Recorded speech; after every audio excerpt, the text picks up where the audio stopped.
ನಮಸ್ಕಾರ ಸ್ನೇಹಿತರೆ, ಹೇಗಿದ್ದೀರಾ ಎಲ್ಲರೂ? ಇವತ್ತು ತುಂಬ ಸುಲಭವಾಗಿ ಮಾಡುವಂಥ ಒಂದು ಚಿಕನ್ ಕರಿ ತೋರಿಸ್ತಾ ಇದ್ದೀನಿ. ಫಟಾಫಟ್ ಅಂತ ಆಗೋಂಥ ಚಿಕನ್ ಕರಿ ಇದು. ಇದು ಯಾರು ಬೇಕಾದ್ರೂ ಮಾಡ್ಬೋದು, ಬಿಗಿನರ್ಸ್ ಅಂತೂ ಆರಾಮಾಗಿ ಮಾಡ್ಬೋದು.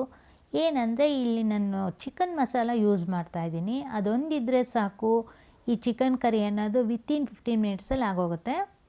ಸೊ ಹೇಗೆ ಮಾಡೋದು ಅಂತ ನೋಡೋಣ. ಇಲ್ಲಿ ಆಯಿಲ್ ಹಾಕ್ಕೊಂಡು ನಾನು ಈ ಕಲ್ಲುವ ಎಲ್ಲ ಹಾಕ್ತಾಯಿದ್ದೀನಿ. ಸೊ ನೀವು ಬೇಕಾದರೆ ಹೋಲ್ ಸ್ಪೈಸಸ್ ಬೇಕಾದ್ರೆ ಹಾಕ್ಕೋಬೋದು. ನಾನಿಲ್ಲಿ ಮಾಡ್ತಾಯಿರೋ ರೆಸಿಪಿಲಿ ಚಿಕನ್ ಮಸಾಲೆಯಲ್ಲೇ ಎಲ್ಲ ಇರೋದ್ರಿಂದ ನಾನಿಲ್ಲಿ ಏನು ಹೋಲ್ ಮಸಾಲೆ ಹಾಕ್ತಾಯಿಲ್ಲ. ಸೊ ನೀವು ಬೇಕಾದರೆ ಹಾಕ್ಕೋಬೋದು. ಇದನ್ನು ಚಿಕನ್ ಮಸಾಲ ಅನ್ನೋದಕ್ಕಿಂತಲೂ ಆಲ್ ಪರ್ಪಸ್ ಪೌಡರ್ ಅಂತಲೇ ಹೇಳ್ಬೋದು. ಇದು ಎಲ್ಲ ಮಸಾಲ ಐಟಮ್ಸ್ಗೆ ಹಾಕ್ಕೊಂಡು ಮಾಡ್ಕೋಬೋದು, ಅಷ್ಟು ಟೇಸ್ಟಿಯಾಗಿರುತ್ತೆ. ಈವನ್ ಬಿರಿಯಾನಿಗೂ ಸಹ ಹಾಕ್ಕೋಬೋದು. ಈ ಒಂದು ಮಸಾಲ ಪೌಡರ್ ಇದ್ದರೆ ಸಾಕು, ನಮ್ಮ ಅಡುಗೆ ಎಲ್ಲ ಬೇಗ ಫಟಾಫಟ್ ಅಂತ ಚಿಟಿಕೆ ಹೊಡೆಯೋದ್ರಲ್ಲಿ ಆಗೋಗುತ್ತೆ. ಈ ಚಿಕನ್ ಮಸಾಲನೂ ಅಷ್ಟೇ, ನಿಮ್ಗೆ ಏನಾದರೂ ಬೇಕು ಅಂತಂದರೆ ನಮ್ಗೆ ಆರ್ಡ್ರ್ ಕೊಡ್ಬೋದು. ಬಟ್ ಇದು ಚಿಕನ್ ಮಸಾಲ ಹೇಗೆ ಮಾಡೋದು ಅಂತ ನಾನು ನೆಕ್ಸ್ಟ್ ವೀಡಿಯೋಲಿ ಅಪ್ಲೋಡ್ ಮಾಡ್ತೀನಿ. ಸೊ ನೀವು ಬೇಕಾದ್ರೆ ಮಾಡ್ಕೋಬೋದು, ಇಲ್ಲಾಂದರೆ ನೀವು ಆರ್ಡ್ರ್ ಮಾಡ್ಬೋದು. ಸೊ ಯಾರಿಗಾರು ಬೇಕು ಅಂತ ಅಂದರೆ ಕಮೆಂಟ್ ಮಾಡಿ, ನಾನು ನಿಮಗೆ ಹೇಗೆ ಆರ್ಡ್ರ್ ಮಾಡೋದು ಅಂತ ಹೇಳ್ತೀನಿ. ಈ ಚಿಕನ್ ಮಸಾಲ ನನ್ನ ನಾದಿನಿಯವರು ಸಿಸ್ಟರ್ ಮಾಡೋದು. ಸೊ ಅವ್ರ ಹತ್ರನೇ ನೀವು ಆರ್ಡ್ರ್ ಕೊಡಬೇಕಾಗತ್ತೆ. ಅದಕ್ಕೋಸ್ಕರ ನೀವು ಕಮೆಂಟ್ ಮಾಡಿದ್ರಿ ಅಂದರೆ ನಾನು ಅವ್ರ ಫೋನ್ ನಂಬರೆಲ್ಲ ನಿಮಗೆ ಕೊಡ್ತೀನಿ. ಸೊ ಅವ್ರು ಫ್ರೆಶ್ ಆಗಿ ನಿಮಗೆ ಮಾಡಿಕೊಡ್ತಾರೆ. ಈ ಚಿಕನ್ ಮಸಾಲ ಇದೆಲ್ಲ ವರ್ಕಿಂಗ್ ವುಮೆನ್ಸ್ ಇರ್ಬೋದು, ಹಾಸ್ಟೆಲಲ್ಲಿರೋರು, ಮತ್ತು ಈ ಅಬ್ರಾಡಲ್ಲಿ ಇರ್ತಾರಲ್ಲ ಮಕ್ಕಳು, ಅವ್ರಿಗೆ ಅಷ್ಟೇ ತುಂಬಾ ಹೆಲ್ಪ್ಫುಲ್ ಆಗುತ್ತೆ. ಈಗ ಚಿಲ್ಲಿ ಪೌಡರು, ಗರಂ ಮಸಾಲ ಹಾಕೋದು ಅವೆಲ್ಲ ಟೆನ್ಷನ್ನೇ ಇರಲ್ಲ. ಒಂದೇ ಒಂದು ಪೌಡರ್ ಹಾಕಿದ್ರೆ ಸಾಕು, ಅಡುಗೆ ರೆಡಿಯಾಗೋಗುತ್ತೆ. ಅಷ್ಟು ಹೆಲ್ಪ್ಫುಲ್ ಆಗಿರುತ್ತೆ ಈ ಪೌಡರು. ರುಚಿಯಲ್ಲೂ ಅಷ್ಟೇ ಸ್ನೇಹಿತರೆ, ಕಾಂಪ್ರಮೈಸೇ ಇಲ್ಲ. ತುಂಬಾ ರುಚಿಕರವಾಗಿ ಬಂದಿತ್ತು ಈ ಚಿಕನ್ ಕರಿ. ಸೊ ಅದಕ್ಕೇ ನಾನು ನಿಮಗೆ ಹೆಲ್ಪ್ ಆಗಲಿ ಅಂತ ವಿಡಿಯೋನ ಅಪ್ಲೋಡ್ ಮಾಡ್ತಾಯಿದ್ದೀನಿ. ಈ ವಿಡಿಯೋನ ಎಲ್ಲೂ ಸ್ಕಿಪ್ ಮಾಡಬೇಡಿ, ಫುಲ್ ವಿಡಿಯೋ ನೀಟಾಗಿ ನೋಡಿ, ಅವಾಗ ನಿಮಗೆಲ್ಲ ಅರ್ಥ ಆಗುತ್ತೆ. ಸೊ ನಾನು ಏನೇನು ಹಾಕ್ತಾಯಿದ್ದೀನಿ ಅಂತ ಗೊತ್ತಾಗುತ್ತೆ. ವೆರಿ ಸಿಂಪಲ್ ಮೆಥಡಲ್ಲಿ ಮಾಡ್ತಿರೋದಿದು. ಈಗ ನಾವು ಚಿಕನ್ಗೆಲ್ಲ ಮೊಸರು ಹಾಕೋದ್ರಿಂದ ಎಲ್ರಿಗೂ ಗೊತ್ತೇ ಇದೆ, ಫುಲ್ಲು ಟೆಂಡರೈಸ್ ಆಗುತ್ತೆ ಅಂತ. ಸೊ ಹಾಗೆಯೇ ರುಚಿನೂ ಅಷ್ಟೇ ತುಂಬಾ ರುಚಿಕರವಾಗಿ ಆಗುತ್ತೆ ಈ ಸ್ವಲ್ಪ ಕರ್ಡ್ ಹಾಕಿದ್ರೆ. ಸೊ ಹಾಗಾಗಿ ಒಂದು 2-3 ಸ್ಪೂನ್ ಹಾಕ್ಕೊಳ್ಳಿ, ಚೆನ್ನಾಗಿರುತ್ತೆ. ಸೊ ಈಗ ನಾನು ಹೇಳಿರೋ ಮ್ಯಾಜಿಕ್ ಪೌಡರ್ ಅಂದರೆ ಆಲ್ ಪರ್ಪಸ್ ಪೌಡರ್ ಅಂತ ಹೇಳಿದ್ನಲ್ಲ, ಚಿಕನ್ ಮಸಾಲ, ಅದನ್ನು ಹಾಕ್ತಾಯಿದ್ದೀನಿ ನಾನು.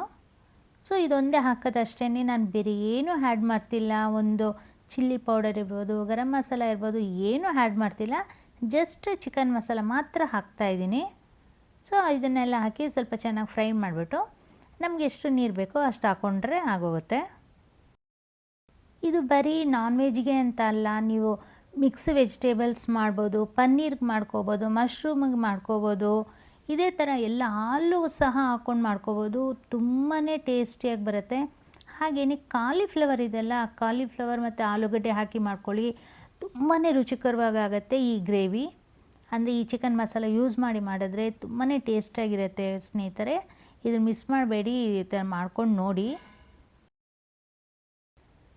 ನೀವು ಬೇಕಾದರೆ ಡ್ರೈ ಆಗಬೇಕು ಅಂತ ಅಂದರೆ ಜಸ್ಟ್ ಪೌಡರ್ ಹಾಕಿರ್ತೀವಲ್ಲ, ಆವಾಗ ಸಿಮ್ಮಲ್ಲಿ ಇಟ್ಬಿಟ್ಟು ಲಿಡ್ ಕ್ಲೋಸ್ ಮಾಡಿ ಒಂದು 15 ಮಿನಿಟ್ಸು ಬೇಯಿಸ್ಕೊಳ್ಳಿ, ನಿಮಗೆ ಫ್ರೈ ರೆಡಿ ಆಗೋಗುತ್ತೆ. ಇಲ್ಲ ನನಗೆ ಒಂದು ಸ್ವಲ್ಪ ಸೆಮಿ ಗ್ರೇವಿ ಬೇಕು ಅಂದರೆ ಒಂದು ಸ್ವಲ್ಪ ನೀರು ಹಾಕ್ಕೊಂಡ್ರೆ ಆಯಿತು. ಇನ್ನೂ ಸ್ವಲ್ಪ ಇವಾಗ ನಾವು ರೈಸ್ಗಿರ್ಬೋದು, ಮುದ್ದೆಗೆಲ್ಲ ಬೇಕು ಅಂದರೆ ಸ್ವಲ್ಪ ನೀರಾಗೂ ಮಾಡ್ಕೋಬೋದು. ಯಾವ ಥರ ಬೇಕಾದ್ರೂ ಮಾಡ್ಕೋಬೋದು ಇದನ್ನು.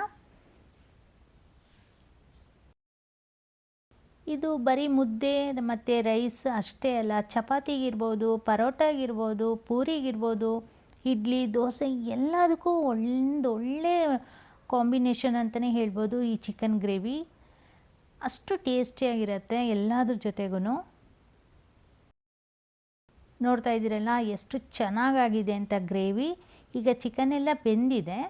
ಸೊ ಈ ಸ್ಟೇಜಲ್ಲಿ ನಾನು ಸ್ವಲ್ಪ ತೆಂಗಿನಕಾಯಿ ಹಾಗೂ ಬಾದಾಮಿ ಎರಡನ್ನು ಮಿಕ್ಸಿ ಮಾಡಿ ಅದರ ಹಾಲು ತೆಗೆದು ಹಾಕ್ತಾಯಿದ್ದೀನಿ, ಸ್ವಲ್ಪ ರಿಚ್ನೆಸ್ ಕೊಡೋದಕ್ಕೋಸ್ಕರ. ನೀವು ಬೇಡ ಅಂದರೆ ಸ್ಕಿಪ್ ಮಾಡ್ಕೋಬೋದು ಈ ಸ್ಟೆಪ್ಪು. ಸೊ ಕೊನೆಯಲ್ಲಿ ಕೊತ್ತಂಬರಿ ಹಾಕಿ ಸರ್ವ್ ಮಾಡ್ತಾಯಿದ್ರೆ ಸೂಪರಾಗಿರುತ್ತೆ ಸ್ನೇಹಿತರೆ.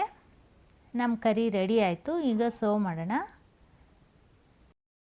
ನಾನಿವತ್ತು ಇದನ್ನು ಜೋಳದ ಮುದ್ದೆ ಜೊತೆ ಸರ್ವ್ ಮಾಡ್ತಾಯಿದ್ದೀನಿ. ಸೊ ಫ್ರೆಂಡ್ಸ್, ಇದಾಗಿತ್ತು ಇವತ್ತಿನ ವೀಡಿಯೋ. ಮತ್ತು ನಿಮ್ಮ ನೆಕ್ಸ್ಟ್ ವೀಡಿಯೋಲಿ ಮೀಟ್ ಆಗ್ತೀನಿ ಅಂತ ಹೇಳ್ತಾ ನಾವು ಹೊರಡ್ತಾ ಇದ್ದೀನಿ. ಸೊ ಇಷ್ಟ ಆಗಿದ್ದರೆ ಈ ವಿಡಿಯೋ ಒಂದು ಲೈಕ್ ಕೊಡಿ, ಹಾಗೆಯೇ ಒಂದು ಕಮೆಂಟ್ ಮಾಡಿ ಹೇಗೆ ಅನ್ನಿಸ್ತು ಅಂತ ನನಗೆ ಹೇಳಿ. Thanks for watching.